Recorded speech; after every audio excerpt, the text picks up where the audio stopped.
যে অনেক অনেক কষ্ট সহ্য করতে হবে, দুঃখ যন্ত্রণা কষ্ট সহ্য করতে হবে তোমাদের।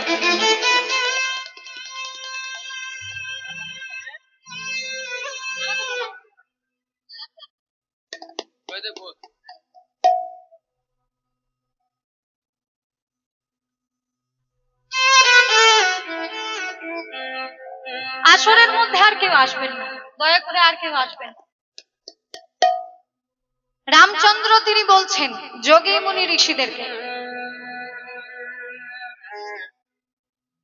আজ পর্যন্ত আমার জন্য কেউ কিছু চাই না, কেউ কিছু চাই না, তবে আমি তোমাদেরকে লক্ষ্য করলাম তোমরা আমার জন্য কিছু চাইছো, কিন্তু আমার জন্য চাইলে তোমাদের যে অনেক কষ্ট সহ্য করতে হবে। সেই কথা শুনে যোগী মুনি ঋষিরা বললেন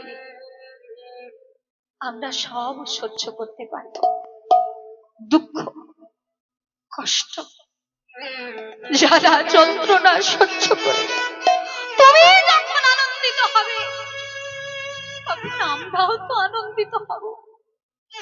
আমরা তোমার সুখে সুখী হতে চাই, আমরা তোমার দুঃখে দুঃখী হতে চাই। ত্রিভুবনের মধ্যে আমরা তোমাকে ছাড়া আর কিছু চাই না। এই কথা শুনে রামচন্দ্র তখন বললেন ধন্য ধন্য তোমরা।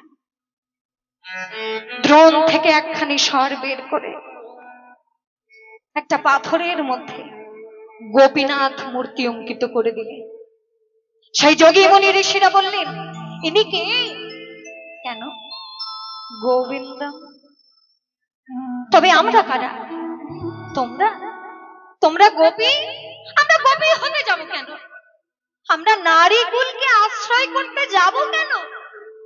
গো শব্দের অর্থ ইন্দ্রিয়, পি শব্দের অর্থ পান করা। যারা সমস্ত ইন্দ্রিয়গুলিকে পান করে নিয়েছে, যারা গোবিন্দ সুখে সুখী, গোবিন্দ দুঃখে দুঃখী, গোবিন্দ সাধন, গোবিন্দ